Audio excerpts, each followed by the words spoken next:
On commence par les temps forts de l'actualité et ce coup de force à Brasilia qui rappelle l'invasion du Capitole américain il y a 2 ans.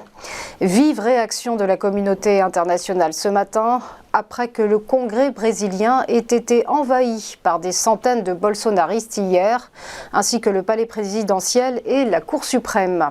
Les partisans du président sortant d'extrême droite contestent toujours l'élection de Lula, investie il y a 1 semaine.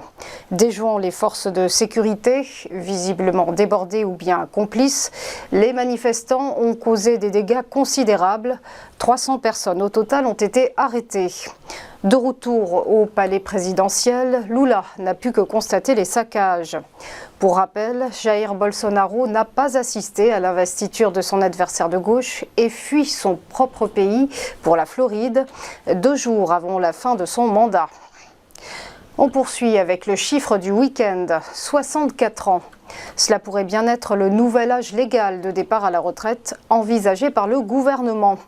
Elisabeth Borne, qui vous le savez, présente demain le projet de l'exécutif.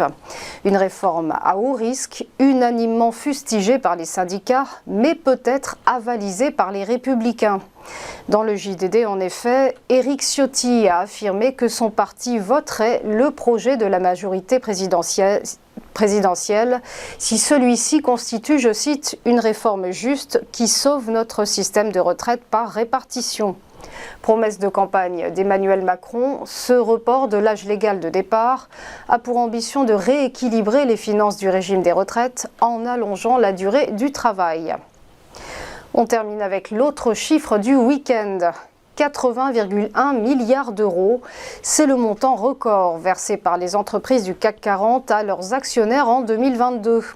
Une somme publiée hier par la lettre financière Verniman et qui inclut 56,5 milliards d'euros de dividendes. Parmi les raisons de cette envolée historique, on retrouve un taux de chômage au plus bas, des créations d'entreprises au plus haut et des levées de fonds à un niveau inédit pour les startups. À noter que 3 groupes concentrent 31% du total redistribué, Total Energy, LVMH et Sanofi.